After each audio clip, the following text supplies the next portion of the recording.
Good morning and welcome to the Capital Gang. I am Oscar Samuel Msoke with a bevy of topics, as Moses Kaole of the morning show would say. In the studio already, I have Joseph Otieno. Joseph Otieno, you're most welcome back to the Capital Gang. The most optimistic UPC person that I know. And the most optimistic Ugandan nationalist citizen. Yes. Indeed. It's an absolute pleasure being here. I am just flanked by other people in raid. I'm not usurping your power, but I'm just delighted that raid. But of course, I can see something yellow. But this republic in this fine weather, it's possible. Okay. Something red. He's not wearing red though. He's wearing a blue suit. A very small red on him. Is George Musisi, standing for NUP in Chira, my village. You know, George, here, NUP sent you here. I would not invite you here willingly because we love Semojo. So whoever advised you to stand against Semojo, we keep saying it's not a very good thing. Well, Oscar, there are apart from the two of us, there are 7 other contestants. So I don't know. Your village, you should know that they are. But we like you. And then you went and stood against Semojo. So, you know, it is... And I am hugely conflicted because that is our base. Maybe that's part of the protest. Yes. And as Joseph, you know, this is part of also my village. So when they told me in the night they are sending George Musa, I said, no. I've fallen out with George. So you can imagine. You should be glad that your village is presenting many good options. I think that is something. We could have put you somewhere else. But, you know, to stand against Semojo is nearly like sacrilege. Joseph would know that monolithic positions are always aboard, both by UPC and but it's always a pleasure to be here. I needed an NUP because we have Emiliano Kaima coming of police, so we wanted to have like a policeman and an NUP facing each other, and we see where the problems are. Sure. Yes. Then in the studio I have Mr. Alan Bulamu. I don't know if that's a correct way to pronounce it. It's actually Bulam. Bulam. Yes. Bulam wants to be mayor of Chira. Of Chira municipality. Yes. Oh, Bulam. Chira again. Yes. So Chira, you know, my village, we had. But again, even for you, Alan, again, I'm conflicted because I like Dr. Olusimbi. It's normal to be conflicted. Yes. And naturally, humans are habitual, so yes.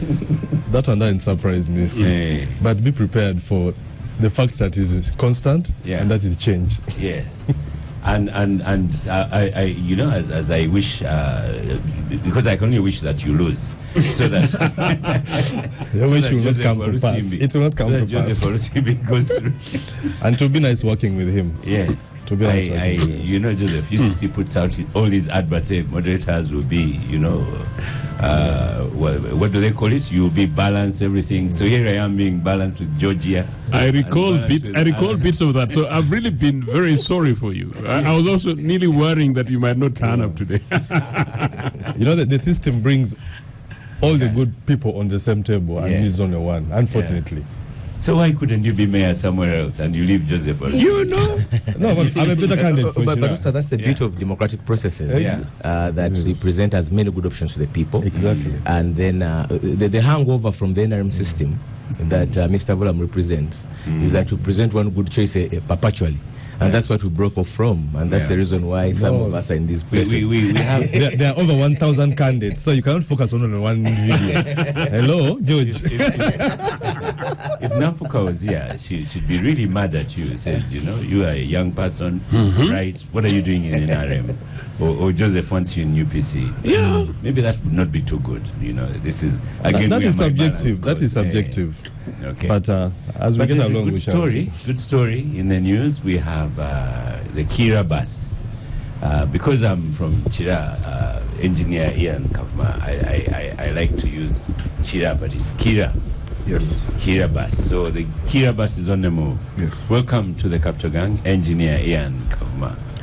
Thank you so much, Oscar. And again, the discussions are quite interesting because we are talking about my village, and it is true probably partially because also I could attain and claim it being my village because I saw a beautiful lady there, and I picked her as my wife.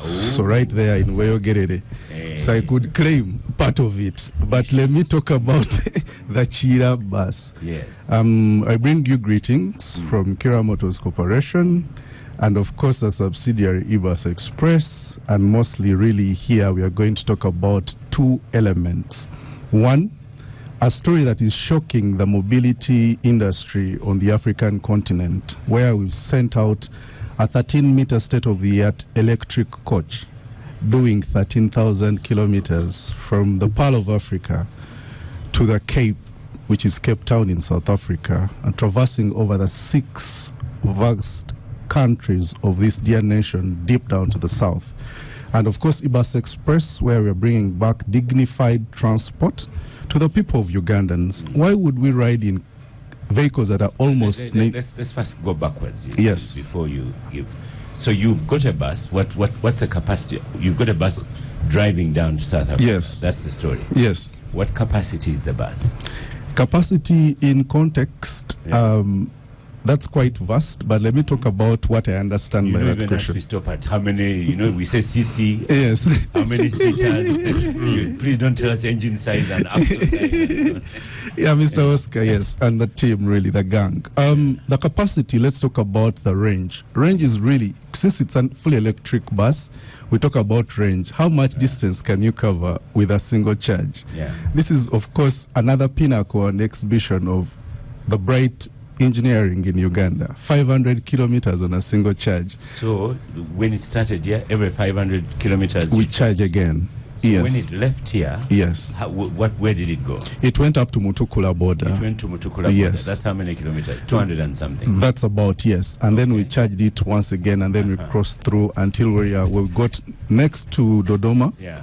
And then after that, we passed through Dodoma. Then we've gone, now we are in Lusaka, past Lusaka, yes. and covered over 3,017 kilometers. So every 500 or 490 exactly, you charge. yes. Where do you get the charge stations from? So actually, that's a good one, Mr. Oscar, because we've really... I'm also a teacher of English. When you say Mr. Oscar, people are going to murder you. Okay, yeah, Oscar. Let's go with Oscar. Yes, Yeah. that's a good one. Again, for us, really, when you talk about traversing further south, the charging really infrastructure has been identified as one of those key challenges. And again, this expedition is just not to drive a Ugandan-made bus to South Africa, but rather again to explore the options, the availability of charging points, charging infrastructure on there, and also an electrified economic corridor further south from Uganda to South Africa.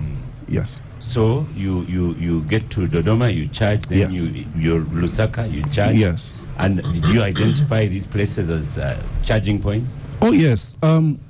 Oscar and the gang, I'd like to inform you that this is really a coalition over the entire ecosystem, right from the Ministry of Science and Technology and Innovation, collaboration with MTN, Britam Insurance, Buzz Events, Swangs Avenue, and the like. So we've had a reconnaissance team that went ahead of us, did the route mapping, identified the charging stations, the resting areas, refreshments, and of course not forgetting the 48 brave Ugandans who braved the 16 hours of driving per day, over 400 kilometers on the road. So the bus has 48 passengers? Yes, on board. And how many drivers? We've selected the creme de la creme, about 4 of them. About 4 drivers. We don't actually call them drivers. They are bougie. We call them Ibas operators. Bus operators. Yes. So, and how long is the charge? The charge really depends on how low you've depleted it, or what we call the state of charge. But let's say considerably from 40% to 100%, that could take you in the neighborhood of about 1 hour, because it's a big bus. Okay. It's over, I don't want to go technical, but 422 kilowatt hours of battery, meaning this is enough to power Capital FM and another building.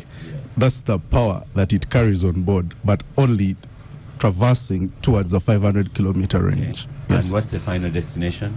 Oh yes, the southmost point of this continent. Wow. Cape Town. Yes. And so far, have you had these other challenges? Puncture, wake up and it doesn't start, and things that happen to cars? Now, That's a good one, Oscar. For us, really, we've taken on this. One of the other reasons why we've taken on this Grand African Electric Mobility Expedition is to stress test this technology. There's always a notion of, okay, made in Uganda. First of all, made in Uganda was, do they move? Then they started to move. Can they move out of Jinja? They did. Can they move out of Uganda? It went up to Tanzania, Rwanda, Kenya.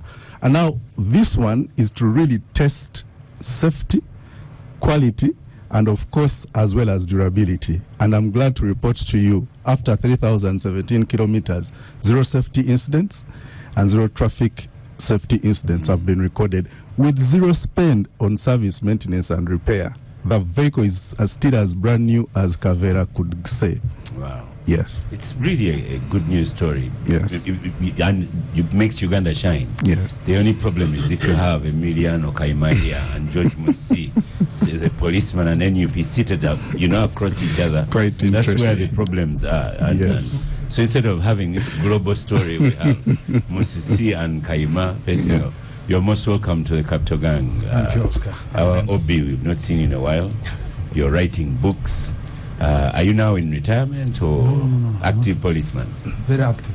Okay. And for some years. And for some years you'll be active. Okay, but as I said, you are the people spelling this Kirabas story with you beating up NUP and others saying NUP is beating up police officers, but AA is also in the studio. You're most welcome, Agatha Atwaire. Good to have you. Thank you, Oscar. Good to be here. Yes. So now let us look at the Kira buses. So the purpose was really an advert for buses. You want all along this route people to buy the bus. Yes, Oscar, you're partially true about that. But basically, we are also magnifying the low-hanging fruits. One, through green digital transformation. We've partnered with MTN Uganda on this one, where we're using MTN, and they have provided us with electronic SIM cards and electronic Momo virtual cards. As people travel cross-border, the challenge is really exchange rates for money transactions. And through that platform, people are able to transact cashlessly and the risk of carrying cash. But also, let's talk about the low-hanging fruits of the international orders. Kira Motors Corporation currently has had letters of intent and also orders signed to a tune of over $89 million. This is going to South Africa, to Ghana, to Nigeria, and as well as Tanzania. So basically also is to instill more confidence and belief in the technology, the production, and also in the people. But also we can talk about the people themselves. As this technology traverses the country and also further south and all over the continent, Uganda will strive towards the tenfold economic growth.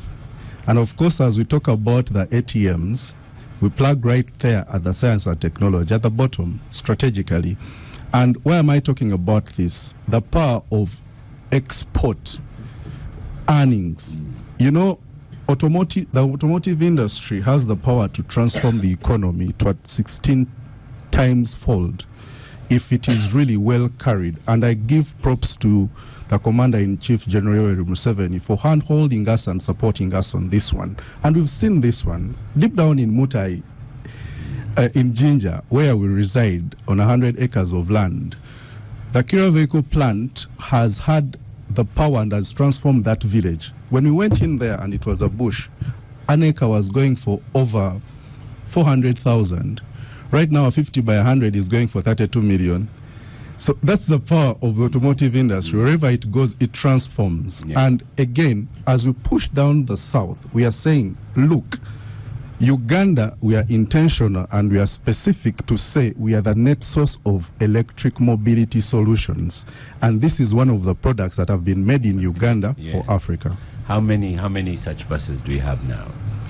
Currently, such buses, a 13-meter electric coach. Or smaller. Okay. The total fleet is standing at over 70. and with envisioning over 200 to be made in 2026.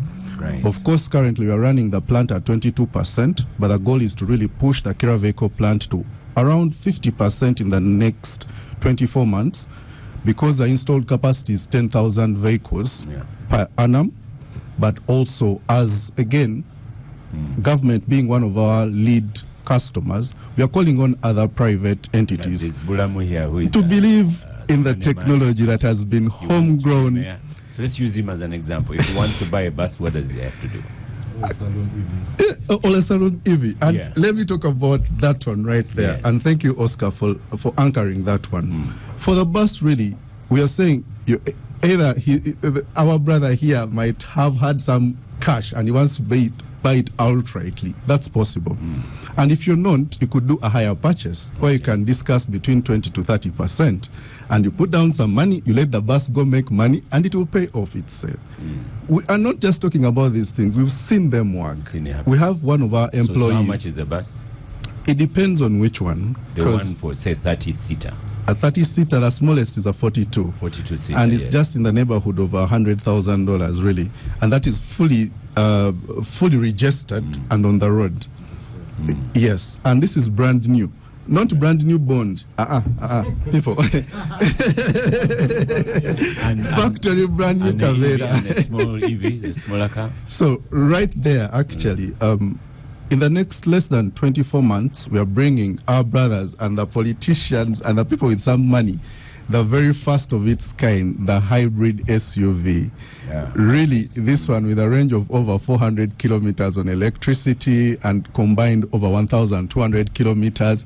Basically, you can drive from here to the border of Kenya without refueling again, because that's the power of electric mobility And then when combined with someone clean. buys it, if Bulami here becomes mayor, then how you put a charging station at his home? Or how does that work? Surprisingly, the hybrid can even be powered through your ordinary socket. Oh, So for over 8 hours, because it's Yeah. slower, it's Yeah. 22 volts, rather 220 volts. it's That's like smaller. my phone here. Yes, but we can also install for you a power unit that really steps out that power, and you can charge it in under 4 hours. And you have charge.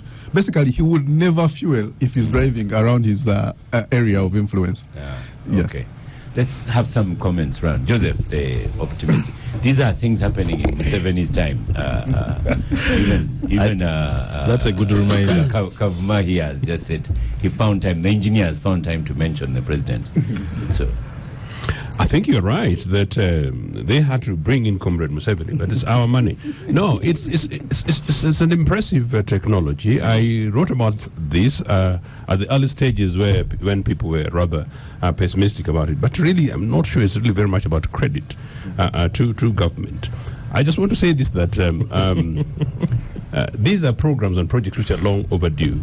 But in any case, I think the whole thing has been so massively marketed, and they had to rub in a bit of Mr. Museveni. But no, fair enough. If this is Chira, Mr. Museveni told us in 1988 that he was going to revolutionize transportation in this country. He hasn't. Credit to people like these in the private sector. They've done what they're trying to do 40 years later. The railways that he was referring to, he killed it to the west. In fact, it was in Kasese at the time. The railways to Toro, he's killed it. I'm listening very, very patiently because I want to know. I can't wait for us to be guaranteed that a public transport in Kampala and the major cities and major capitals in this country are going to be transformed, and public transport both in buses and railways. Oscar, 1989, we were going to begin a program on electrification of our rail networks. 5-10 years later, the thing has been killed. Now the Kenyans are coming toward the border. Ours is dead. So this is good news from the perspective of the fact that these guys are pushing an initiative. But if you bring in Mr. Museveni, you basically kill the entire idea. But that said, talk the environment. I was listening with interest that already different countries where, Oscar, you and I once in a while we find ourselves beyond the borders, charging off these electrification programs are matters of people's common estates. But for the moment in Chira, we struggle basically with electricity, basically to power our kettle. So, so I was wondering, it should not really be about Chira. It should be about whether or not people can power and charge their ordinary kettles in package. It's a wholesome. It should be a holistic. Because if you don't have UEDCL, you will not drive tomorrow. Indeed, and it should be actually a coordinated move. And talking politicians, don't talk about mine from the perspective of votes, but basically to save you. That is a conversation we can have to make sure that we discuss infrastructure, including that of MTN, and that we don't give MTN our excess profit, because I believe that this profit should be driven by the Ugandan citizen. We talk about how we're able to make sure that we harness their technology, give you guys maybe some tax rebates to make sure that MTN and others create possibilities for accessibilities across the country. Yeah. So I'm interested to know what about those points in Pakwach? What about those points in Zombo? What about those points in Kotido? What about those points in Lira? And who is actually contributing to that? This bus is 350 million. So some of the places you mentioned. In any case, and I think that was the missing link from your perspective, that what is government going to do to make sure that they check these guys so that they don't push for excess egg profit? But of course, being private, what is government going to do to innovatively do it in such a manner that they reduce the cost of production so that the whole thing becomes accessible? When you guys were talking about $100,000 and people were nodding as relatively cheap, me, I was thinking about my family and friends in Gongera and Molata, where they're going to get. Actually, it's not cheap. It's not cheap. No, it's not. Is it you must see on a bus? Well, listening to Engineer Kavuma, of course, it sounds all interesting. The manufacturing industry thrives very well in also good political environment, and whereas Engineer. So does his success mean that he has a good political environment? Well, the success is only launching, Oscar. So the success is long term. Yeah, because he's only launching the product which they are testing. I think the success will be seen after a couple of times. Many times, whereas we don't want to say to mix the politics has a direct relationship, because politics influences policies, politics talks about regulation and all these other good things. Oscar, we've been here at the launch of so many good things with a lot of excitement. You saw what happened when we were launching the Uganda Airlines a couple of years ago. Then years later, just a couple of years later, it's mixed in scandals, which scandals have an attribution to politics, because whereas Engineer Kavuma will come out with this very good product, the regulator will be a politician. Say it is flying. Uganda Airlines is flying. Well, haven't you heard the reports of the losses and the reports of mismanagement? I want to talk about. Yeah. When you have a new company, you will of course experience losses. No, the losses as a result of political interference, as a result of the death of meritocracy and hiring of relatives and so on. So I don't want to go into the Uganda Airlines, but I'm saying that Engineer Kavuma here, for him, is coming out a good product, and it's exciting to hear. However, we are saying that we shall look at it. It can't thrive in an environment where the regulators, the governance has been, because you cannot have a single institution as an oasis of merit amidst the death of institutions. So there is a direct relationship between good governance and the politics and the thriving of their product. Let me go to Agatha. You're going to say congratulations, Engineer Kavuma. Yeah, I'll start with congratulations and then ask some questions. I don't know much about Kira EV Motors. I am imagining Ugandans don't know much, so we would like to utilize this opportunity to learn more about this to learn more. So first is about performance. How many buses have you guys sold so far, or vehicles? Maybe you guys do more than buses, because I think the Auditor General's report of the current one talks about your revenue performance being 1.2%, where you had planned to collect, I think, 197 billion. You collected 2 billion. But also, how much money has they are funded by government? How much money has government put in in this company so far? Because I think for us to assess, to say that this is a milestone, there are things we need to know. How much money have we invested in it? But also, how long? How long has it taken the company to produce what number of buses? Now, if government is funding Chira Motors, why are we buying the buses? Why don't we have, you know how we have always wanted buses on these, in the metropolitan, after Pioneer Bus failed, after many others have failed, to really try and decongest. Why don't we start with our own company, which we have funded, which is now making buses that are going to South Africa. I mean, yeah. So for me, we would start on those questions. Then we can talk about Museveni being, us achieving this in Museveni's time. But if we have, most of the information concerning that, yeah. Significantly, Emiliano Kaima is seated in an NRM chair. Yes. But Emiliano can easily speak for NRM comfortably. Which is a good thing anyway. Yes. So what's your take on Kira Bus? Well, I was listening to Engineer Kavuma with a lot of excitement for me. And I think these are good steps that the country is taking. What they would need and what we need as a country is a health environment, is peace, is stability, for the gains to go on gaining momentum, and we move from one direction to the other. Yeah. And as the police institution that we represent, I can we'll do everything writing possible. Copiously as soon as you say gains. These are NRM slogans. Of course, Emiliano, that diction comes so easily for him. Well, that's how you see it. But truly, unto these gains, if we are moving from this step to where Kavuma is explaining, unto these gains that we need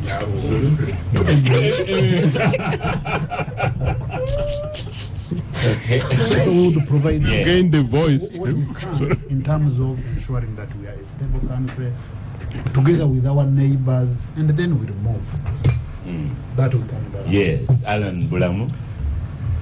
I think this is one of the most exciting stories we have in Uganda today. And I do not want people to look at the EV journey in reference to Uganda in isolation. If you look at countries like America, how much they've taken before people get to know about Tesla, and then the BYD in China and others, they would appreciate how far Chira Motors has come and what it's going to do for our nation. For us in Chira, one of the things I've been telling people that we need a master plan and a roads infrastructure that allows this kind of innovations to succeed. So innovations take time. In Uganda, in Africa, Nigeria and South Africa lead in receiving funding for this kind of innovation. They take 90% of the money that comes from America, from Europe and from China. Now the remaining 10% is shared by the rest of the countries. Uganda gets 0.005%. So if government doesn't fund Chira Motors, who is going to fund? Before these venture capitalists come in, we must have viable products. This is what these guys are doing. They are testing the products, then the big monies will come and government will take a back seat. So you cannot blame government for what? For funding. Government will fund, and then eventually we shall bring in the investors who can replace government funding. This is a very good story. Young people will get jobs. Mutai, a place I know very well, has already been changed like he has told you, and even better changes will come. These are the gains we're talking about. Mm-hmm. Well, I've been a supporter of Kira Motors despite the knowledge that Agatha has presented. But Emmanuel Dombo is in the studio. Honorable Dombo, what's your take? Charging point in Butareja.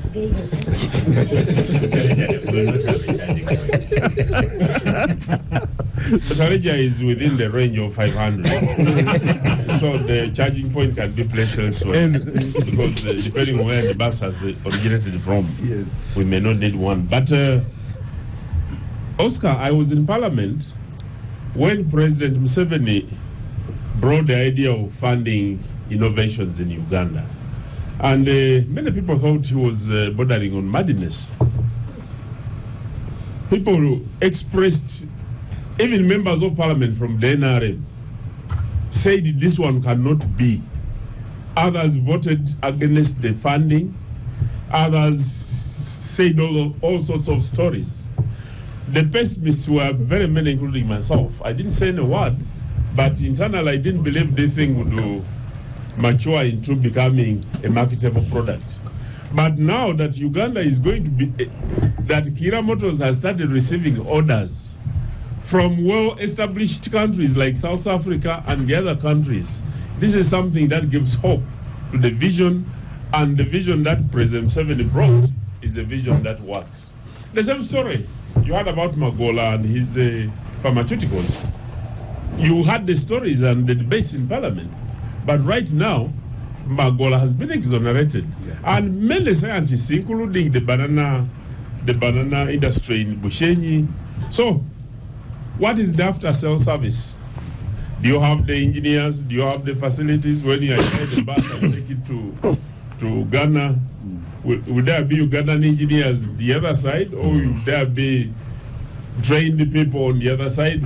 The countries that buy, in order not to downplay the product when the problem has arisen, what plans do you have as a follower? But for me, I want to congratulate you and congratulate President Museveni and those who are appreciating the gains, because they speak for themselves, like we've been mentioning them. Even when you look at the people in the studios, they look all very fantastic. These are our gains. Shared gains. Thank you. When I came in, I warned Musi about gaining weight, so... Okay. Not all gains are great.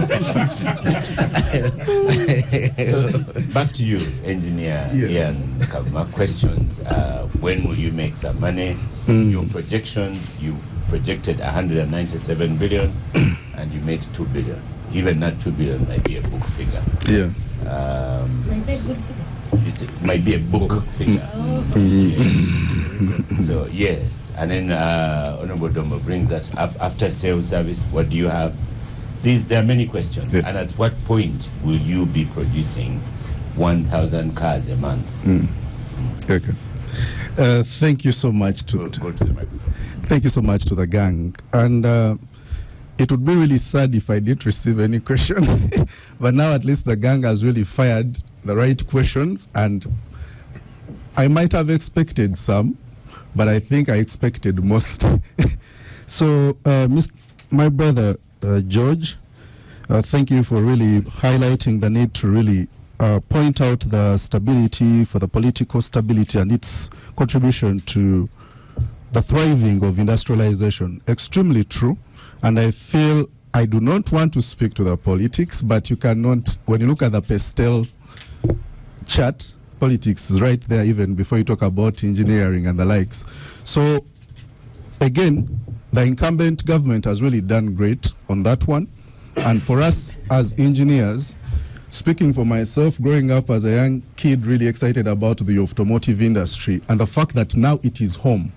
We used to really fly outside of this country to go train, of course, through the support of Honorable Dr. Monica Musenero, Minister of Science and Technology, and the able leadership of Mr. Engineer Paul Isaac Musasizi. That visionary leadership, of course, has been enabled by the incumbent NRM government. We could discuss that, but at least allow me speak to what I know, and later on we can discuss on the other gray area. But also, my brothers made mention about, let's talk about the supporting infrastructure, the charging network as a whole, highlighting the need, the worry even of boiling water on a percolator. I think he's talking about the stability of this electricity. And us, as Kira Motors Corporation, as we push electric mobility, we've been really strategic, and we've engaged all the stakeholders, like IRA.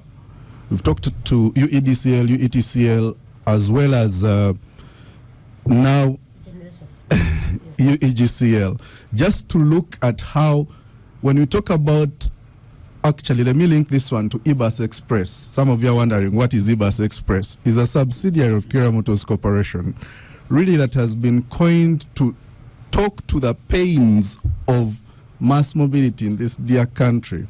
And my sister Agatha here has really pointed out that if we make these buses, why should we buy them? And I'm glad to let you know that I think that is ending this year. Because with our pilot in Jinja, we've transported close to over 280,000 returning passengers. And these people have made it their sole means of transport. And we're traversing 3 routes, and very soon we are adding the 4th. We are doing Jinja to Iganga. We are doing Nachibizi to Clive Road. I think my brother here knows these roads. Now we are activating Jinja to Kamuli.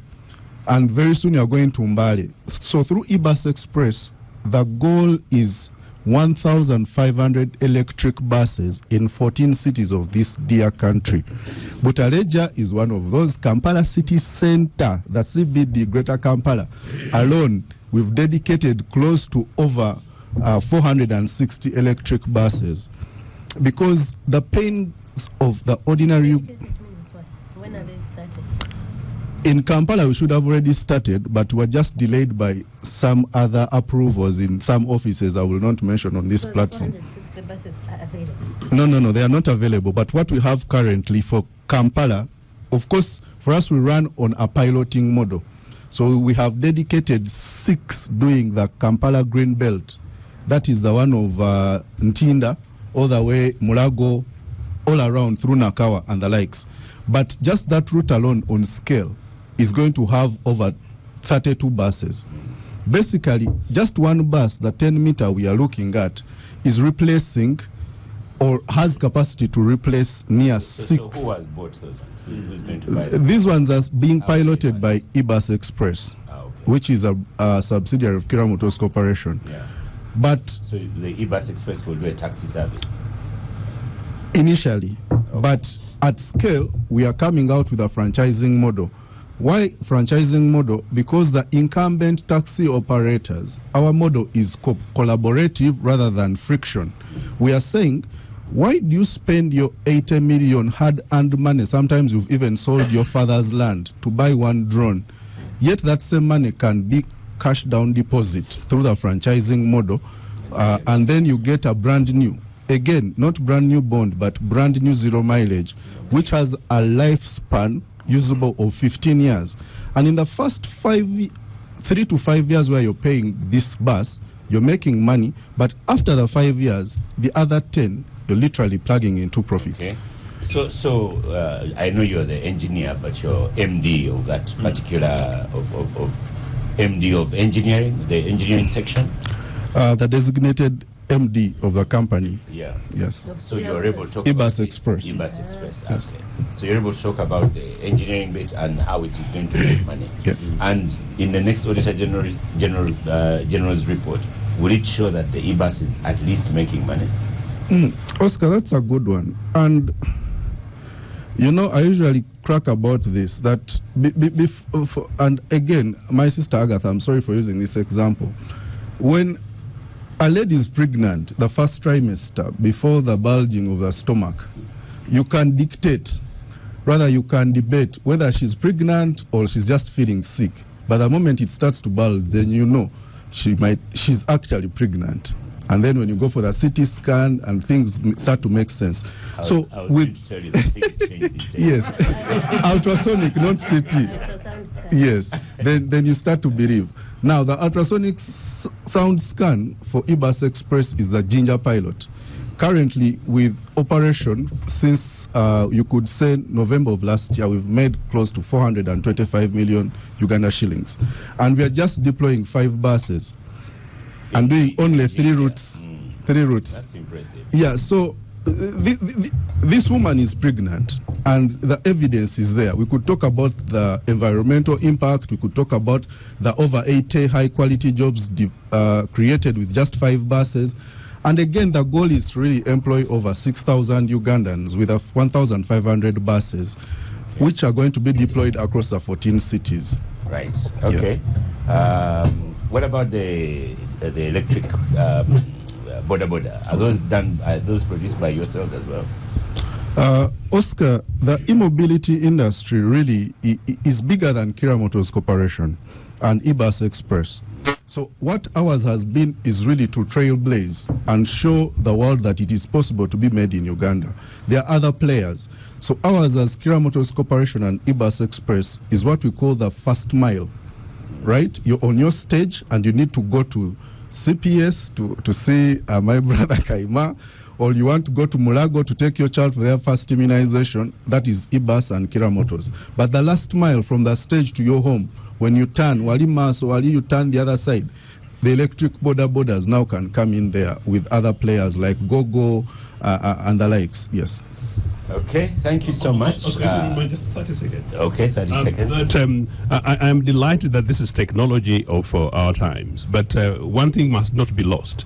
That one, this is a private company, as I understand it, and it's a private business which we welcome, and it's local, made in Uganda. What I expect is that because it's local and made in Uganda and we injected our monies, as Agatha says, we need to make sure that there's a guarantee that the Ugandans get their returns. But as a UPC government of then and of tomorrow, the idea is that these things would be done in such a manner that the buses that are traveling, because we believe in public transport of Banamaya, because I know you may not have much knowledge about this, that when Chira Town Council, Chira Municipal Council is running, they run public service buses. The issue is what deal you make with the maker so that it's cheap and competitive enough so that the ownership of public transport is in the hands of the people and you control it, you regulate it, he makes his little profit, but Ugandans net benefit. That must not be lost in this. Joseph, I'm not sure if it was a 30-second question, but let's see if he can answer it in 30 seconds. Yes, thank you so much, Oscar, and thank you so much, my brother Joseph. Maybe a point of correction. And there's Chambali on ex-formerly tutors, but that engineer talks like a politician. He doesn't go straight to the point. So I was being diplomatic. I think I'm a politician by association of the gang. But let me talk about my brother's issue here. And a point of really correction, eBus Express is not a private entity. It's a public entity, which is just a subsidiary of Kira Motors Corporation, which is 100% owned by the government of Uganda, really. And the interests of the ordinary Ugandan are one of our core values: community, serving community. And I'd like to inform you that we have the power, and we have seen it work, to save the annual mobility cost of the ordinary Ugandan by 15%. Currently, the ordinary Ugandan spends 39% of their annual revenue on mobility, and eBus Express with our... And time lost. Yes, and time lost. So just final sentence from you, Engineer Ian. Yes. What do you want to leave us with here at Gang? The gang, it's been an amazing honor and a privilege to really sit amongst the gang, really. But if you're to leave with anything from this discussion, one, mission vehicles made in Uganda is possible and is here to stay. Two, it is working for the ordinary Ugandan, right? And also three, we are solving mobility problems, not just for Uganda, but for the entire world. Thank you so much. Thank you so much. But he's run out of time, but we'll engage him. Let's go to police. There's a Chambali on ex-formerly. It says, Oscar. Your online radio has run mad. Has police tear gassed it as well? So he thinks because we have Emiliano Kaima here, that's why he's saying those things. But no, we are back on online radio is back. We're streaming well, but you can find us on TikTok Live as well. YouTube download at a later time. So thank you so much, Engineer Kavuma and Chira Motors. We wish you all the best. Let's go to George Musi and the politics of the day. So, George, what's happening with NUP and the election? Well, this week we saw a continuation of our presidential candidate continuing with these campaigns. We should note that we had seen some brushes of security agencies breaking the law even in the earlier days of the campaign, where we saw raids in Lira, we saw raids in Masaka into our hotels, including tear gas into rooms. This week just saw an ugly escalation of violence against. Sorry, just say that again. Tear gas into hotel room. Yes, it happened Where? in Lira. It happened in Lira. Even our presidential candidate's room was tear gas at around 9 p.m. It happened in Lira. It happened again in Barra. So, and of course, we saw the usual blockages. This week, when our presidential I'm still like, what happens? The police comes to a hotel. it came into a hotel and it in says, Lira. I want to find Musisi's It room. started knocking on people's rooms. We don't know who they wanted to arrest. And of course, because it was late in the night, some people didn't open and they had to tear gas rooms to force the residents to come out. It happened, including our presidential candidate's room was tear gassed. And of course, eventually they walked away without even carrying out any arrest. And up to now, we haven't got an explanation as to why that happened, because it was after a long day of campaigning. These particular officers were trailing the team then. They had every time to carry out the arrest reasonably within the time. But of course, what happened this week... and still on that one, eventually when they did the arrest, they said that some NRM youths had vandalized their car. NRM? Sorry, NUP youths had vandalized. That was a statement then. To justify those high-handed measures. That was the statement then. But like I said, that when they carried out that raid that night, they didn't arrest anyone. It was just, I think it was just, of course, a matter of intimidation. So if I fast forward to this week, like I said, our presidential candidate was coming into parts of the central region. And we saw an ugly escalation of the violence by security agencies. What we have seen from Kawempe to Mukono to Kayunga to Wikwe and to Iganga yesterday, from Kawempe, over 90 of our supporters were arrested. Many of them who were not arrested were brutalized, they were beaten, including leaders who were tear gassed. And of course, the explanation from police was that, these people were throwing stones at police. The people who had been arrested, that is the statement they released. And I should also note, Oscar, that if you see people like Emilian, who is a veteran at this game of spinning, if you see them recalled to the front line, you know that they need that cover, because Emilian had retired from the front lines. He was doing backdoor spinning, but if you see him here, you know that they need all sorts of forces on board. So the police statement then on Monday said that these people were arrested for throwing stones and carrying out malicious damage to property to police officer, to police property. When eventually they were arraigned in court, they were instead charged with inciting violence. So the issue is not about whether these people committed a crime, and I'm not saying that NUP supporters are above the law. The issue is that police is doing policing with political lenses. When the people who were arrested in Kawempe, that was on Monday, the over 90 people I've mentioned, most of them were arrested after the rally. In fact, most of the ugly incidents we've seen, like we saw in Kawempe, like we saw in Iganga, which was yesterday, which unfortunately even ended in a death, at least one death. We don't know how many yet, but we can confirm one death, which police has, in its statement, chosen to call a fatality. We saw in Wikwe. Well, Yes, it is a fatality. if police is to be accountable, Oscar, you can't. It's a murder. Oh, Yes. okay. We saw in Kawempe, we saw in Iganga, we saw in Wikwe, we saw in Kayunga. Most of the ugly incidents happen after the rally. And if you start tear gassing on one of the rallies, they even tear gassed because our presidential candidate arrived 10 minutes to 6 p.m. He got the microphone, tell people time is done. Let me 5 minutes after 6, they were tear gassing at a rally venue. So if you tear gas and fire live bullets when people are at a crowd, how do you expect them to move?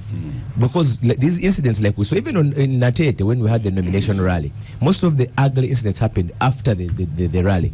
Because it's just logical that if 10,000 people are being gathered in one place, they can't move one by one. They will move in lines or groups. I saw a video where your principal was on a podium and saying, tear gas was happening, and he said he's going to stay there So what was the reason for that tear gas? I actually pitied his own bodyguards who are police receiving tear gas from police. So, so what was the problem? Many What was times, the alleged problem? of course, the problems can only be with the political policing, like I've mentioned. In Kawempe, when he left, that's when the escalation of the violence by security agencies on civilians was escalated. Same thing happened in Mukono. So that's why the other venues, he said, okay, he chose to leave last. He said, since they arrest you when I've gone, you please go, then I'll go after it has happened. So that's why the video talking about where he but he was concluding a rally. He had reached late. Of course, in one of the venues, he didn't even reach in Mukono because what they do, they use the most extreme of routes to ensure that they lose a track of time. And we saw dogs, so where was that? That was Why? in Kawempe. Like I've mentioned, that what happened in Kawempe was just a glimpse of what was happening. It was just a matter of time before we could see a death, sadly, by security agencies. We saw dogs unleashed. We had last seen this in Kali Kaihura days. Even Kaihura had suspended this kind of unleashing canines onto civilians. And of course, many people have been making ugly comparisons with the apartheid regime, which used to do the same. First of all, whereas we acknowledge that police has a right to regulate public order. The issue, if you look at what police has been using, the statements they've been saying to justify that kind of high-handedness, including the last statement they raised yesterday, where they are, apart from acknowledging the unfortunate loss of life, they're even bragging that if these incidents continue, you shall see us handling you even. I don't think it was written by a policeman. I think it was written by a person like Dombo and then sent to Emilian to sign off or to give a police letterhead, because it sounds more political than a neutral law enforcer. What the police doesn't have a right to break the law in the course of enforcing the law. Secondly, on Wednesday, when our presidential candidate was moving to Kayunga, I think Kayunga, Boyukwe, one of the vehicles that moves with him, which carries his sound equipment, broke down along the road, and he moved ahead. When these police officers found the vehicle along the road, they asked it to be driven to Nagalama Police. I went to Nagalama Police to follow up on this vehicle, and the DPC told me, no, we are not holding it for any serious offense. We found it broken down along the road. That's why we were wondering. But now we are going to release it shortly. I'm just consulting headquarters. The following day, they said the driver had caused an accident to someone, so he's going to be charged in court. So I'm bringing that incident to show you that they are not just policing. They're not just policing, they're doing politics. The intention is to ensure. Meanwhile, because I've been on the trail with my presidential candidate, including when he was going to Mukono on Monday, I see over 10 police officers, because there are usually over 15 police vehicles following him. Many of them holding smartphones, recording the incidents. And I always ask myself, how comes they don't release the footage of these people attacking police officers? Because there are always officers recording on the trail with smartphones recording the incidents. How comes we don't see the incidents they talk about in the police statements being given out in footage? So when they arrested over 89 people in Barara, they said they are being arrested for attacking police officers and across different places. Then when they are charged in court, they are charged with totally different offenses. So the ugly violence we've seen is deliberate, is calculated, it's political. Okay. We are going to stop for a break, and then we'll ask Emiliano why they are attacking NUP rallies. Listeners are now sending videos of all these happenings on X, formerly Twitter. I spoke to Moses Biaranga early in the week, and he told me, actually, George, that it is the NUP boys who are attacking police. So I've been trying to tell that to many people. Over 150 people have been arrested this week by police. None of them has been charged with attacking police. So where is Moses getting that from? Let's stop for a break. Welcome back from the break. This is the Capital Gang. We have a senior policeman, Emiliano Kaima. We've accused him of all sorts of things in the break that we shall not mention on air. So, is it true that NUP boys, NUP people are attacking police? The allegation seems so absurd. Well. Politics, I've always said this is a game of emotions, and everybody says what favors their position. And with the social media, so much now goes into our faces and our minds. One thing I would want to note is that there are very many presidential candidates and MP aspirants, including my brother here, who is my facer, Council Musisi.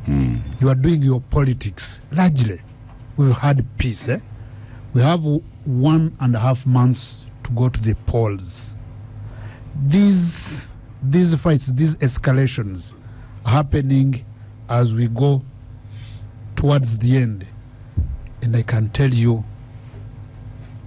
to a great extent, it is coming from the politicians themselves charging their followers or claiming that they didn't know. How would they stop them? We've seen them attacking police officers, including innocent traffic officers regulating traffic. We see this. Where have you seen it?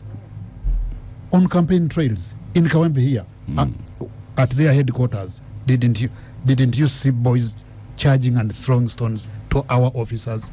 And when that happens, this is what happens. This cannot be caught. This is a discussion. For us, what we do, those we perceive to be committing crimes of whatever nature, we arrest them. But also, as officers on ground, you determine when do we arrest, who do we arrest, and when we arrest, where do we take them? We take them to courts. We charge them in courts of law. And then the arbitration process starts to find them guilty or to set them free. And this is what we did in Elida. This is what we did in Mbarara, in Western Uganda. This is what we are doing here, where such confrontations happen. All we have said right from the beginning is that we need a clean electoral process, keeping in mind that the other duties of the police are still enforceable. We need to keep this country safe. We need to regulate traffic along our roads and our highways, plus this political season. 1.5 months to go. Please tell your people to tone down. And I see your presidential candidate telling people the briefing is good. Now the actions become different. That our weapons are our cameras. We shall take pictures of what happens and then we shall go to court. For me, this is a very good message. But tell them to tone down. Don't attack security officers.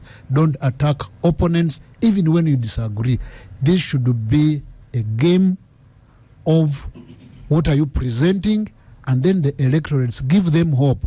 Let the electorates make their choices when they are safe, when they are free, in an environment that we should regulate.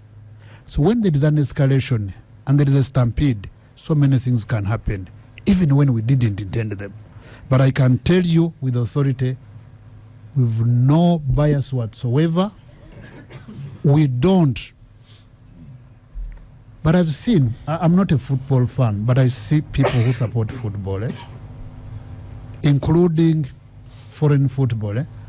They almost want to fight. Say, they had 13 players, including the referee. This is what we suffer many times. When you ask Council Musisi here, he thinks we are the 13th player. Of course we are not. This is your lens. When you ask other people, they will tell you, oh, they are sober and they are doing a good job.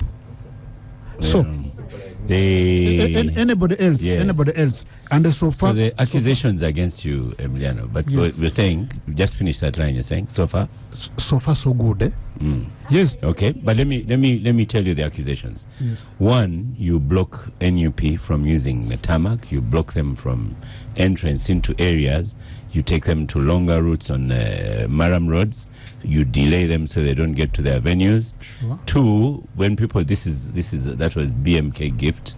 Then we have Ejoku Enos. These are on X, formerly Twitter. It's the police who provoke people standing alongside the road by firing up tear gas. There's another one, Yo-Yo says, why do you respond with live bullets? And then the mega accusation is you allow NRM crowds to go as they please.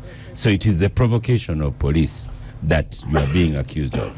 Usually we agree on the routes with the entire security system and the candidates. We agree on the routes. And for reasons that we present in those meetings, safety of people, of property. And when we agree, follow the routes. When you digress, then you cause the confrontation. We agree on the routes. Sometimes the multitudes are so many, the stopovers are sometimes many, and the delays happen. One thing I would tell you, in some camps, we don't get these clashes. Because when we agree, they follow. Maybe because they don't have support. I don't know. I don't know. But this is what we do. For those who disagree, what do you do? You're a school teacher. Children who do not want to obey to the rules and regulations, what do you do? If they sense unfairness, they are more difficult to manage. You talk but to if them, you're fair, then yes, they are okay. This is exactly what we do. But the accusation against you is that you are unfair. That's basically no, what we are it is. very fair. We are very fair. And then you make campaigning for Bulamu here even difficult. Now if he goes into Kiran, he says he's NRM, seated next to you, Emiliano, he has a big problem. He must articulate what he wants to do for the electorate. I wouldn't do that for anyone really. The presidential candidate is coming to Bulamu's town on Monday. On Monday. And he's very welcome. He's on the road now. But George Musi, as I told you, I already support Warusi. I'm making my vote loud. And on this side, I'm supporting Semuju. So, but because I'm balanced, but at least I express. Agatha, you are burning to ask Emiliano First Kaima of all, questions. you are telling Emiliano Kaima politely that what they are being accused of. For us, it's not even accusing. There is evidence. What he's saying, he has no single. He said this is not court, but it's a discussion that we should come to with at least some truth. He has not told us that we have evidence here of anyone attacking a police officer, because I've never seen it. I saw. You should show us. So and then I'll talk about many of the incidences that have happened. Like George said, so let me say that by now, I think NUP supporters who are in jail, who have been arrested, those that have been released, are about 400. And there's someone who was telling us of the supporters who were arrested, over 100, taken to a police post. You know, a police post. It's not a police station. And spent a night in the cell of a police post. Exactly. And they could not. 100? How can over 100. The whole night they were standing.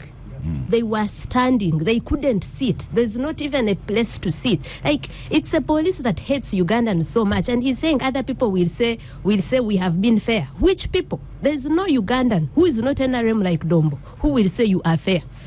Any Ugandan who is NUP or ANT or even a political will say that we see what you are doing.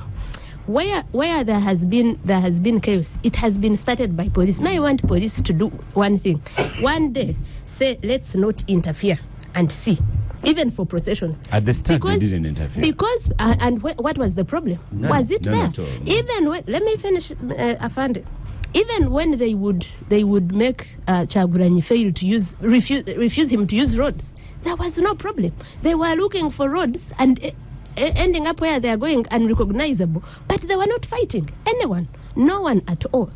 So for me, you said we think you are a 13th player. No, we actually think worse. Where people are dying, where people are being treated like 100 people in a police cell all night, in a police post cell all night. You know, we are not even just going to think you are a 13th player. You are going to think you are enemies of Ugandans that you're supposed to protect by constitution. When they arrested people in Mbarara, that included Olivia Altai, their spokesperson was there saying, oh, they destroyed property, from all over, that where they had been going. You know, the people in Adjumani, West Nile, who wrote and said, with pictures of Olivia Altai, said this woman can't have destroyed anything. She was friendly. We were here with her. They were saying that they destroyed property wherever they had gone 2 days later, the charge sheet had drilling or whatever. What happened to a statement, an official statement by police? Because that means it was a lie. What happened the other day in Iganga? The people of NUP, we have videos here. If it were like a visual thing, I would play it. People of NUP are standing, listening to Chagulanyi. Before you know it, tear gases. An old woman, I don't know if she survived. They were just listening to Chagulanyi.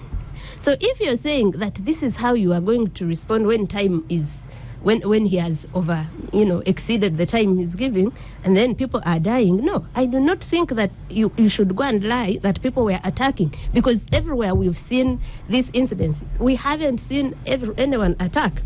Processions.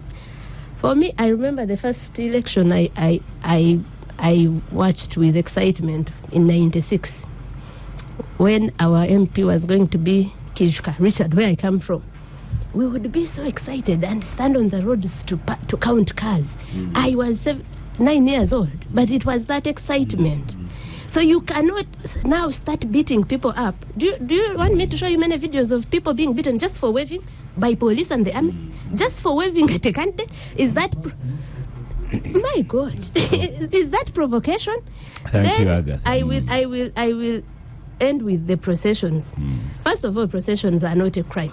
They are not illegal. But let's say you are saying that they will cause chaos. Let it be both sides. We have processions of Jim Mwezi in Rukunjiri that were okay.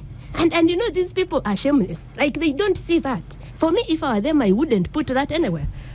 We saw processions of the man in Isinjiro. What's his name? The minister for agriculture, state minister, Ramirama.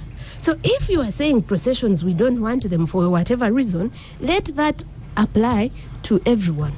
But for me, as a person who cares about people, I think my problem is how people are being treated.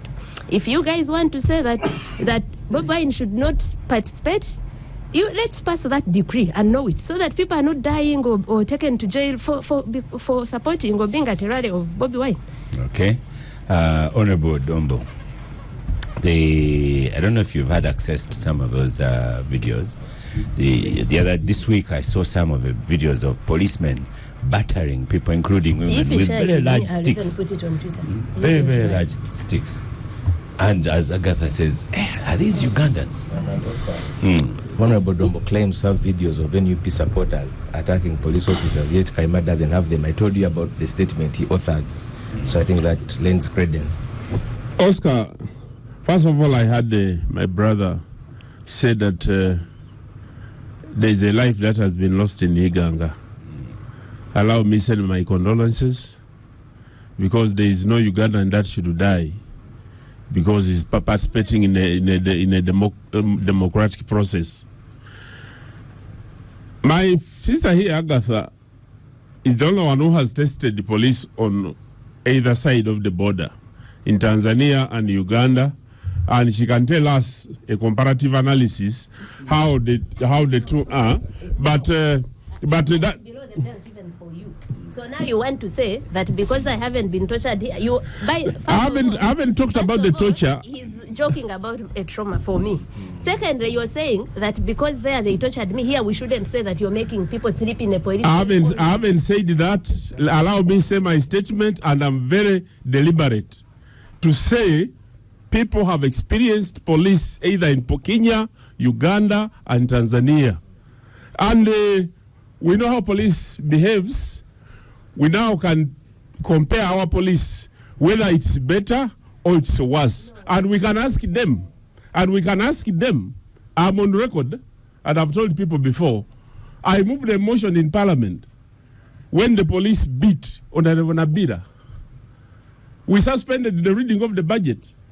We set up a select committee, and the IGP was invited to come and explain, and certain things were agreed. That is what members of Parliament are supposed to do. Perhaps that's what Musisi will do when he goes to Parliament. Because now I'm not a member of Parliament. I speak for the NRM, and I can only tell you that for us during our trail, we have tried as much as possible to do the right thing. When you look at the rallies, that He have must been. be in your 13th umpire, 13th player. When you look at the rallies, we have tried as much as possible. There is an advanced team from NRM that goes to meet the district leaders, telling them the do's and the don'ts, what we must do, the venues of the rallies, and why we should not be at venues of schools if the schools are going to do exams.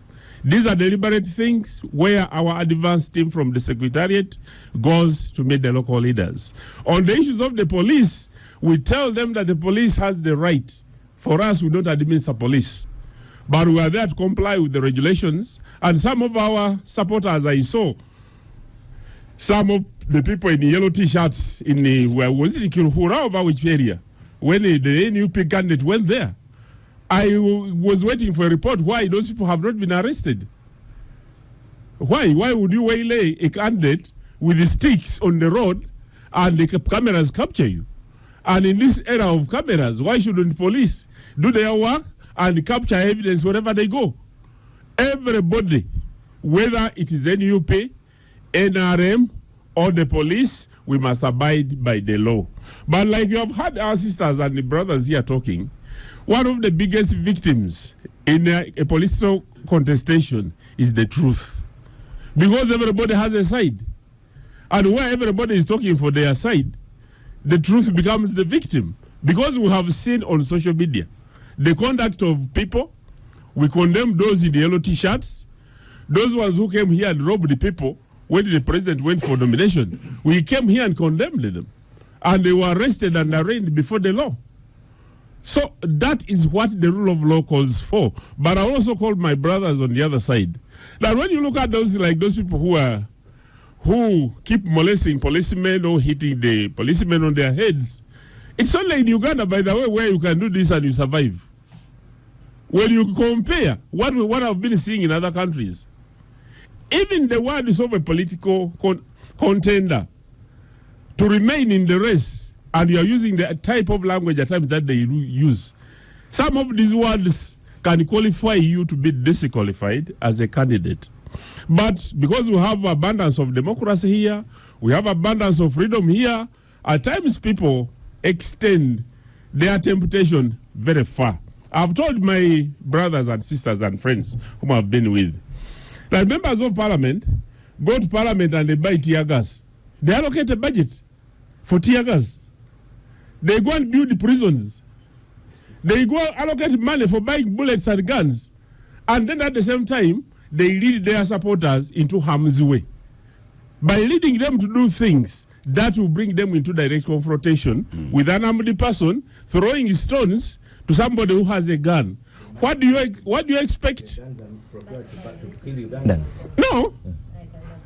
Now I'm telling you that when an armed policeman, suppose you are the one who is a policeman and you're armed, and somebody throws a stone at you, can we judge your brain and how you respond? Can we predict your behavior and response? George, let's have. So in situations like this, to me, I've been in these matters as a politician. I've been in these matters now as a person who speaks for my party. And when I go to meet our activists in the districts, I tell them, make sure don't lead the police into temptation. When they arrest you, like those people who are in the yellow T-shirts in the respective areas, police should investigate and give us a full story. What exactly happened? What were they doing to a procession or to a rally or to prevent Honorable Bobby Wine, who was going for a rally, and they stand there with the sticks? There was no business at all for the people in the yellow T-shirts unless they were masqueraders or they offended the law, in which case, therefore, the police should do its work. That's the question. How come police never arrested the people? Yeah. Thank you. Microphone to Alan here. It's messages are coming in. I have good morning, gang. Tell Emiliano that what we are seeing is a battle between NUP and police. Even when routes are agreed upon, they still block and divert NUP. Sometimes when you are campaigning as a politician in Kampala, Alan, it can be very, very difficult. The police could ruin your campaign. Well, on that one, do you agree? I agree very, very, very Just much. lift the microphone. And Agatha, concentrate. I can tell you that many of the candidates, NRM candidates, have raised this matter with the secretariat, with structure leaders at different stages. It's a very difficult situation. Of course, for me as somebody who is in the race, I've been there, I've seen my parents, I saw my grandparents. There are things I don't agree with. We're all humans, and we all deserve fairness. And at this point, I want to ask my brother here, Councillor George, a question that he will answer later. What can NUP do differently? Because the processions are double-edged. They are exciting for the candidate, but sometimes they are driven into the wrong spaces. Sometimes. Give an example. An example, the city centers. Yeah, I know that they've had a very difficult time deciding, for example, on the routes that are to be used in Chira municipality come Monday, because Chira has got those central areas. Yeah, like Chira Center, Chireka, Boyogerere, where they are clogged with where the traffic, economy thrives even without an election. Yeah? Because Kaima has failed to manage the borders. So You know? already without an election, It's already a complex situation. In fact, I will ask you before the show ends how you plan to manage border if you become mayor. I have an answer. Okay, I'll ask you at the end. And sometimes, many times, police is giving guidance. And because of the excitement that comes with going into that crowd, the other party may say, this is where we want to what? This is where we want to pass. In comparison to President Museveni and his team, maybe because of other dimensions of how they manage logistics, people gather in a specific area, the candidate meets them there. Now, over 40% of the candidates wait for the... Do you know how President Museveni moves? In this case, over 40% of the fans... But do you know how he moves? They close all the roads, okay, and he gets to the venue. So... until he's enjoyed there are some realities we game. must put into context. That's what I meant. So don't give him as an example. We put our lives at risk. Eh? I know that for me, but is it worth putting your life at it is not worth it. Yeah. I can quietly support a particular presidential candidate, wait for that day, go and vote them. Yeah? Why should I put my life at risk? Why is the rally a risk? Now, Why is attending? what makes the rally a risk? There are different intentions at a rally, good and bad, and you cannot Does that isolate. apply to only opposition or Don't apply to- I don't agree. I don't, Agatha. I don't agree with police going beyond the line. I don't agree with the police going beyond the line.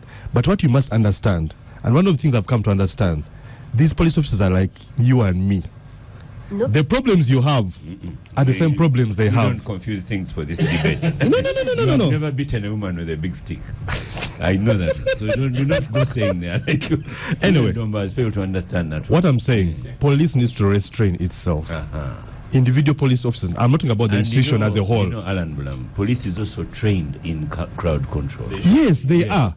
But Like we know, we teachers, but we know, children, we get accused. but we know that people who are not People police beat officers, because Haima is a teacher as well. Yes. He knows that we are not allowed to beat. We are trained not to beat.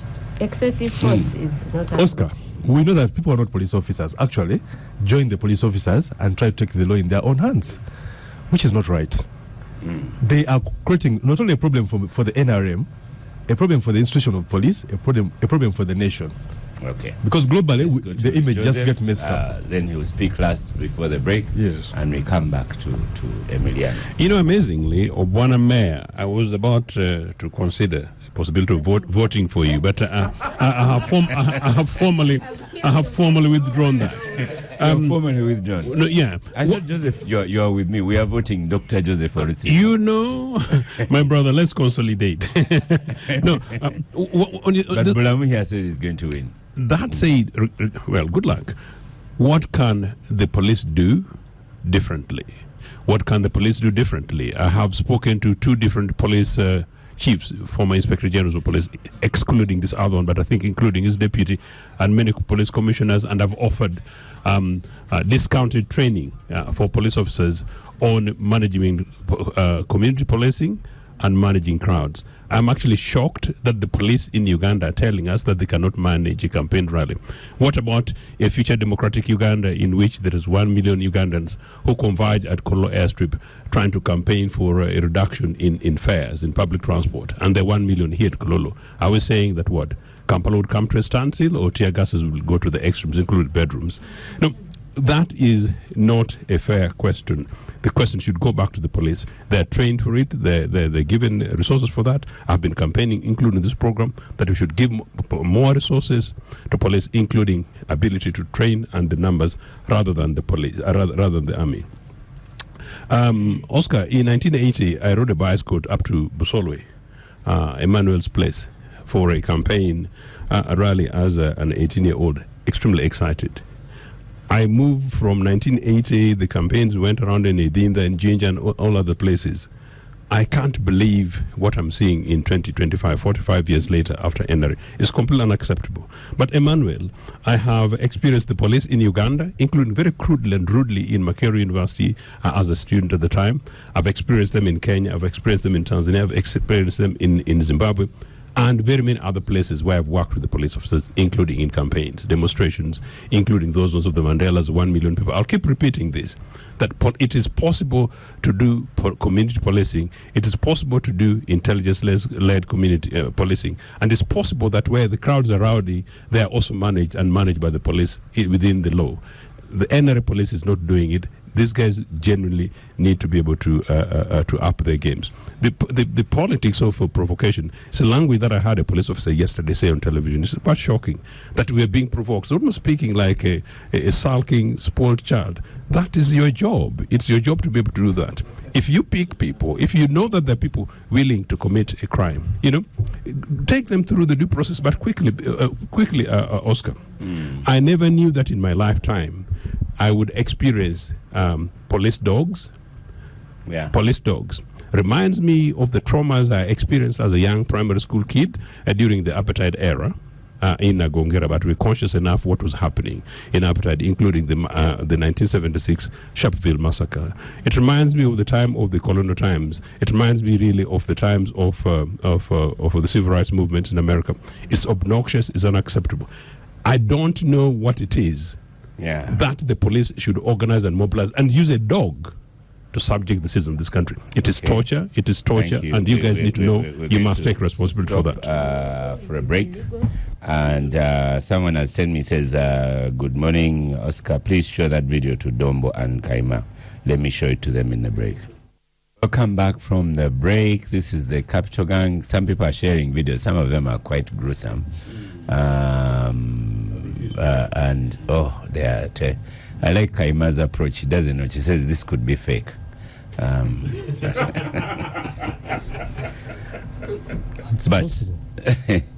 so Emiliano Kavuma, the campaign was peaceful until police got themselves into the campaign. And this is the song I have heard all along. That when police joins into regulating the affairs of political players, that we are interfering. Excuse me, we are not.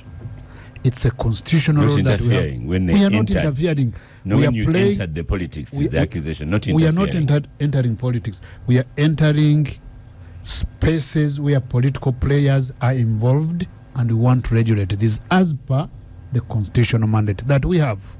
Unfortunately, when I hear people like Agatha and MC on one line of condemnation here, where various people are listening, I wonder what they say inside their camps when they are alone. I don't know what you tell those people. And truthfully, as Emmanuel said, I think truth dies very fast. Let's go to those videos. One, I've seen many videos that I doubt. But for lack of doubt, if any Ugandan is abused by a police officer or any other citizen, that must be addressed. And the legal system gives us that opportunity. If for example, that person was subdued and then is being beaten, does anyone know who this person is? Can we help this person? One, to report this case to the police. If the police doesn't act, the lower police, there is a system the senior officers. There are other mechanisms to do this. Because lawyers, you can even take these individuals to court as individuals, not the institution. Uganda Human Rights is here to also regulate us and also punish us. I can tell you, we know very many police officers that we have tried in the disciplinary courts and dismissed them for abusing the law, for abusing the citizens. If I arrest you, I subdue you, must I go ahead to slap you? Never. Even when you are resisting it, remember, I am a trained officer. I have these resources to use. I know the law. If I don't, my superior should be able to pretend over this and then take charge. If they don't, I will be punished for the wrong I have committed. He or she will also be punished for not taking action against what is wrong. So the crying babies must stop.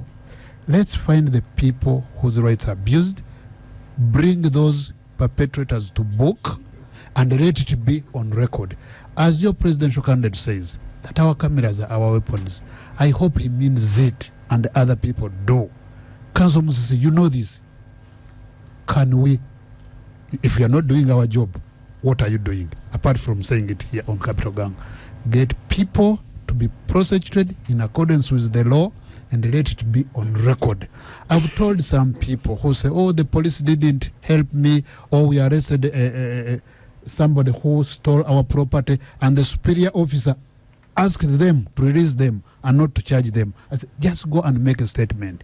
We will follow it up from there. And I asked them, did you make a statement? Yes. Did you sign it? Yes. Did you understand it? Did they read it to you? For me, this is empowerment that helps every citizen and not crying babies, really. Do you mind, just briefly, do you mind explaining to people the circumstances under which 100 people were wrapped up overnight at a police post as being alleged? I think that's very important for Ugandan citizens.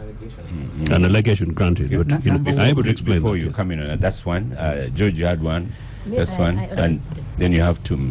Yes, I was saying that the incidents we've seen are police actually clobbering in the because even if you're carrying out an arrest, like Emilian says, an arrest is done within the confines of the law. True. If you have 10 people, sometimes 6, we saw 6 people clobbering a person. If we've seen a police patrol truck, I don't know if you've seen that video, deliberately knocking a border person, and then pepper spraying him at .0 range in the eyes, a police officer. I don't know that Kaima has seen those videos. Hold on, just a second. And I asked your point that on our campaign trail, you have police officers getting footage across the whole trail. How comes you don't release that footage of NUP supporters? And then lastly, this whole narrative of saying don't, if you provoke the police officer, first of all, provocation is not a crime. I didn't say that, please. No. Create those words. No. Emilian, let me listen to my question. I didn't say it, did I? I was adding up what you and your senior cadre was saying. Emilian, because even Dombo was saying, if you throw a stone at a police officer, what happens is that we believe that these are police officers. No, you're coming on microphone. Let him finish.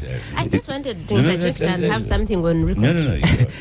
I'm imagining that Emilian has a force of trained police officers, not militias. Yes. That you don't react to a person who jeers at you by shooting at them. So even your police statement, you're saying that you wonder what we advise our officers.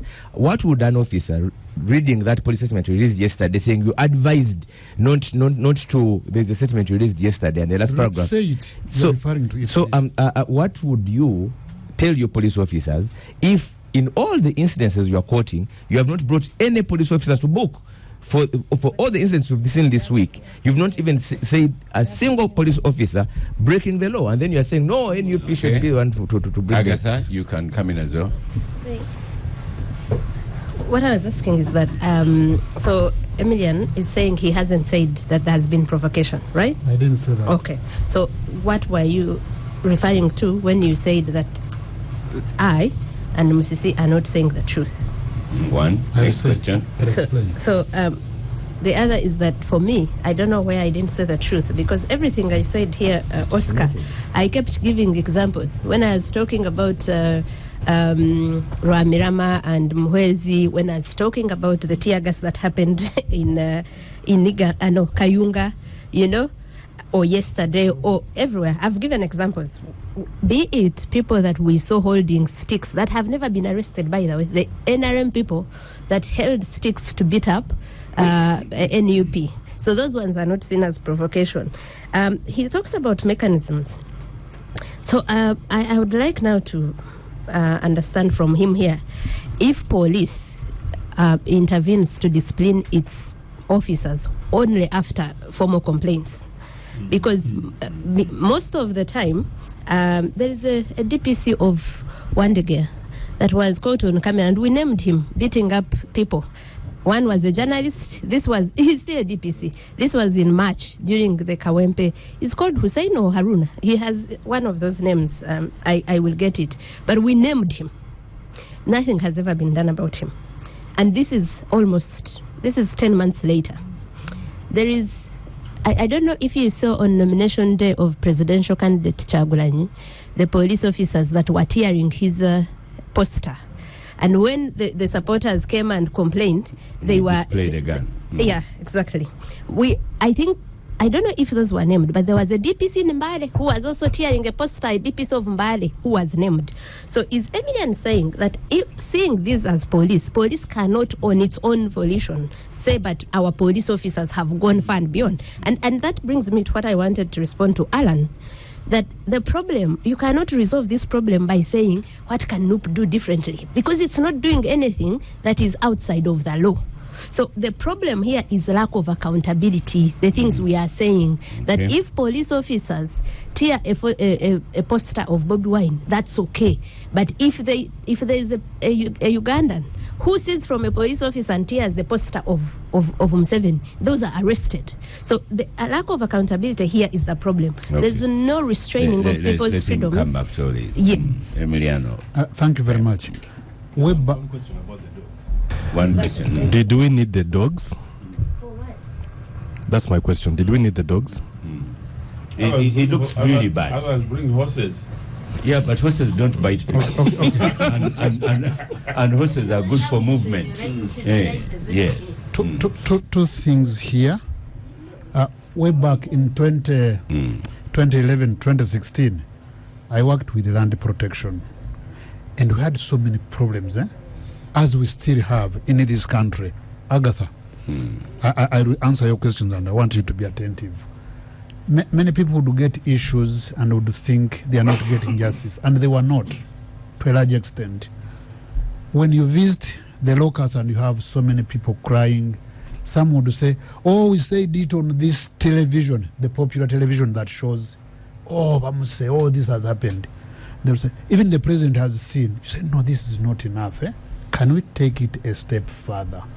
And would take trouble to educate them on the steps that need to be taken in order to bring to book the perpetrators of these crimes. Same story with you here, members, Bwanamsi and Agatha. If you have seen this happen and you think that the police is keeping a blind eye, apart from the normal cries, the naming alone, what else are you doing? I want you to take a step further. Please don't answer. Don't answer me now. I listened. You are asking us to take action against our officers and against everybody who is abusing the law. And we are telling you, we do this, but we don't come to the mountains to say, oh, we did this, or we did this. What we are saying is, we want to be accountable to Ugandans that we police. However, if anybody thinks that we are not doing a good job for you, can you take it up? One, you are not just ordinary citizens. If there is this video I want to refer to, I have a problem believing many videos that I watch, good and bad. I have a problem because I know people play around with them. I'll give you an example of a man who died many years ago. Today something happens and is on video talking about the same thing. So I ask these people, how does this happen? Is the man dead? They say, oh, we craft it like this, we do this, we do this. So I have a problem. Can we take it a step further and give hope to Ugandans that if anything wrong happens, we will investigate it to the letter. We'll take everybody to account to the last mile. This is what I want to do. So if these videos are genuine, I want Agatha to appear on this program and the other program and say, we recorded this statement about this, we identified the victim, we identified the perpetrators, we reported to the police, to Uganda Human Rights Commission, we took it upon ourselves. Public interest law, is it not there? Can we do it? Really? If we do it, we shall give hope to Ugandans that the laws exist and they are there to protect us. This is the much I can tell you, okay? No. Again, you keep running around this. Have we failed? I'm telling you, we enforce the law and we don't care what people will say, thinking that we are not enforcing the law. We enforce it. But people who don't want to believe it should find an alternative. Like you are not an ordinary Ugandan, Bwanamsi. You are not. Take those whom you think are perpetrating illegalities to court, and we shall account. Okay. And shall account. So naming on capital gang is not enough. Honestly, it's not enough. I mean, it's a kind of copper because then not the many 100 people. Okay. I need to check and confirm that true there were 100. But one thing I would tell you, without 100 and not finding right spaces where to, I'll check. And I know Oscar can invite me here another time and many times, and we can appear to account for this. But one thing, sometimes our facilities are not enough. Sometimes they are not. And because of what happens, sometimes you don't get the right treatment, not because the officer in charge is denying you the opportunity to enjoy. Even somebody who is arrested is a suspect until proven guilty. Even suspects have rights, and we say this, they have rights. When you go to our police stations, all our police stations, we even put there a charter, citizen charter. What is good for you, what your rights are, and how you should question this through the system. So if there were 100, and it's true, and they didn't have enough space to rest, sorry, that would be bad. Yeah. We need to improve Imagine our if there infrastructure. was a fire there. And we are doing terrible, this. Yes.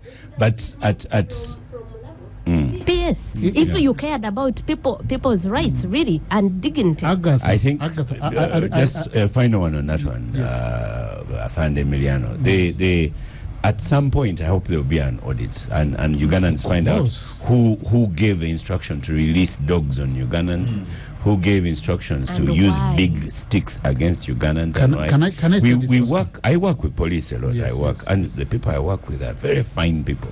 So then you wonder how their colleagues can unleash dogs and big sticks on fellow citizens. Can I say this, Oscar?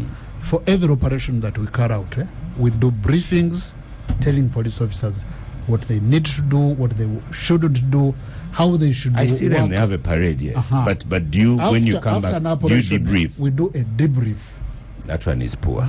We do it. But we do it it to see what went wrong, what went right, who should account. I'd like to tell you, Emiliano, maybe it is a poor debrief. Because such people would be withdrawn. No, we do it.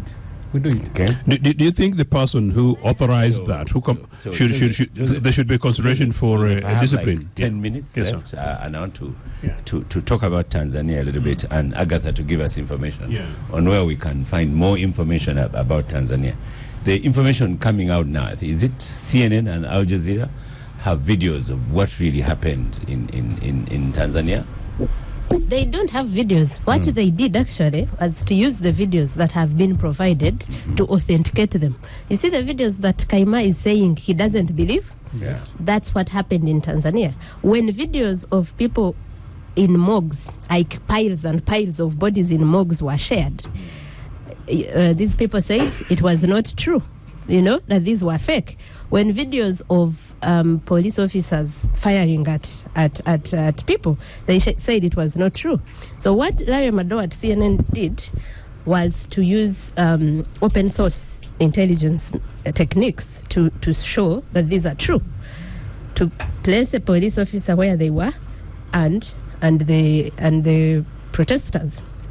And I think about 2 or 3 you could tell that the police who was standing here is the one who shot a pregnant woman, is the one who shot a young man. Then they used satellite images to locate what are they called? Where there are mass graves, a mass grave, because people had been saying so. Because one of the things that the government of Tanzania had done had said that is not true, it was fake, the piles of dead bodies. And then there are people who had identified in those photos and videos their loved ones. And this is the dead body of my brother or whatever.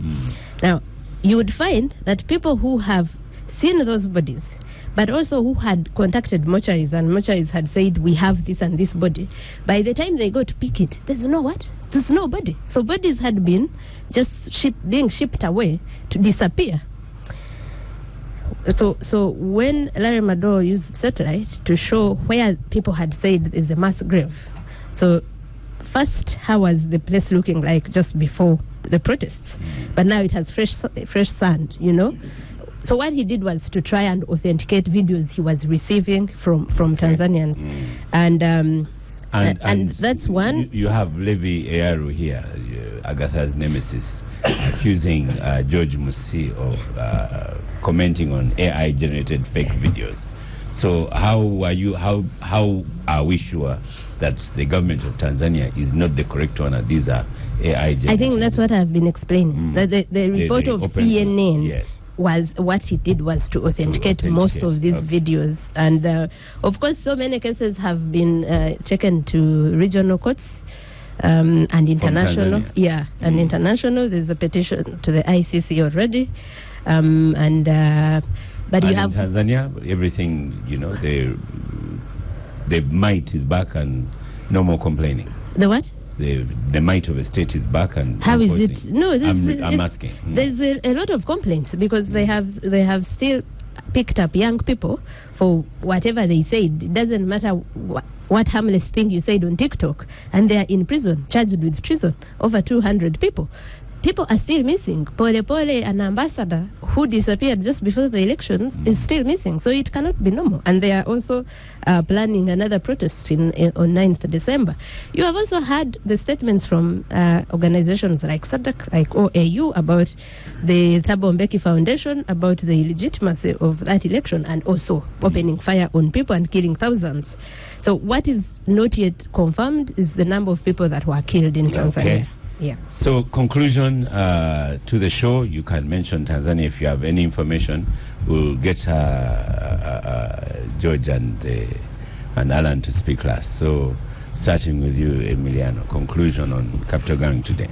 We have the journey is still on for the elections. We have a festive season on.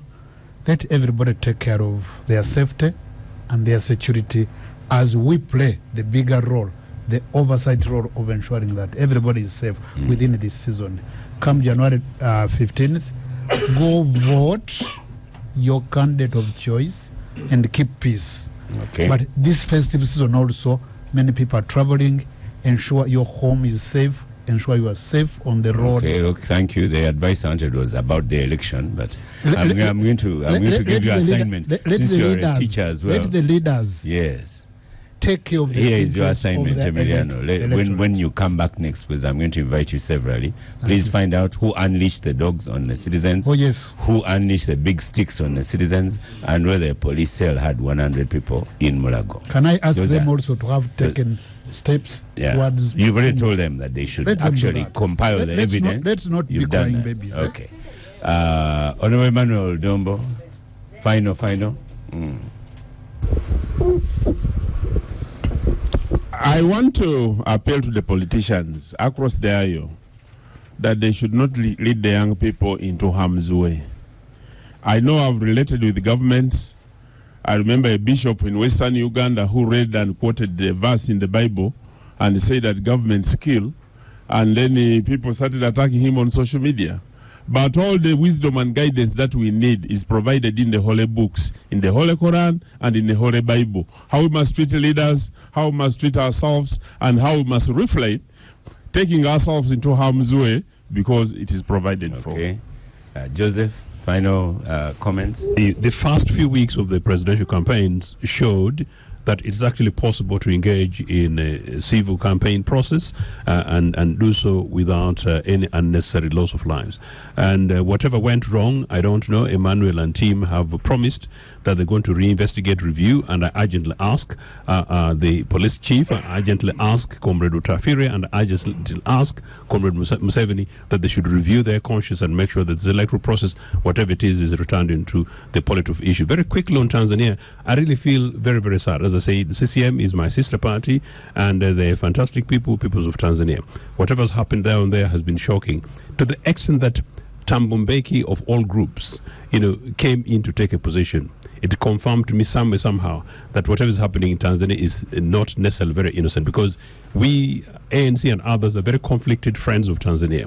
What is happening there is unacceptable, and it's really, really a shame that it's coming from these guys. It is possible to have an East Africa which is one, united, and a united Africa for which all of us share, really, and our children are given hope Okay, for the future. Agatha, do you agree with my assignments to Emiliano? In 1 minute, yes? In 1 minute, first of all, I will say that we have taken some of these cases to court. There are just too many. There are just too many. We cannot take everything. What we are saying is that as we pursue that, can you stop killing Ugandans? Can the police stop doing this to Ugandans? But you're also being inflammatory.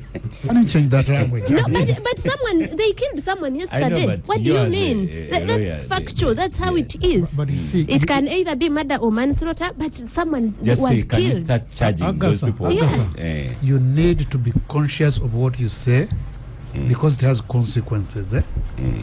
Don't say. Don't Is that make a those lie? accusations. Is that a lie? But Agatha, It has the truth is, consequences. if you are a lawyer, you should be saying, can you prosecute that person who killed? Because I don't If I think am you a could lawyer, have killed I will it say the on truth. behalf of Someone police. was killed Yeah. yesterday, Oscar, So for that God's person sake. should be What's a lie? Where is the prosecuted. lie? Okay, thank you.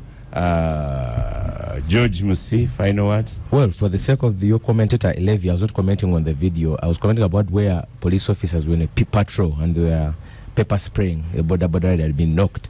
And I want to join So issue Levi has with... generated his own. Yeah, I want to join issue with Agatha that yes, indeed, the police, security agencies, not just police, need to stop brutalizing Ugandans in the first place. They need, and then there's always been a narrative, as I close, by the Dombos that brutality works in favor of opposition supporters. Let them brutalize Bolamu such that he that wins. he wins. Yes, let them brutalize the NRM supporters. Let them tear gas them, and such that they win. In fact, this one says resident of Chanja on X formerly Twitter says Uganda police has ironically ended up working in the opposition's favor. So, Alan Bolamu, you have more to fight against. You are fighting NUP, you are fighting NUP, you are fighting police, and Musi is saying, let them abduct you so you get some mileage. They will do a lot of work abducting me because I take precaution. And I would like to ask all the young people out there to know that their future is in their hands. Following people who are going to lead them down the drain is a very, very, very big, risky business. Okay. I pray that they take care of their life, they take care of their families, and vote peacefully. Thank you very much. Thank you, listeners of the Capital Gang. We have Rough Cuts by DJ Nyowe coming up. Star Cafe, thank you for powering the gang. I think Emiliano Kaima did not have anything. You can start now. Did you have anything? You did? But I took tea, yet I wanted coffee. You took tea. Musi was on the campaign trail. He has been hungry. He has really taken. School holidays are here, so enjoy the children at home. And we wish you a lovely weekend. I am Oscar Semoya Msoke, and I shall see you next week.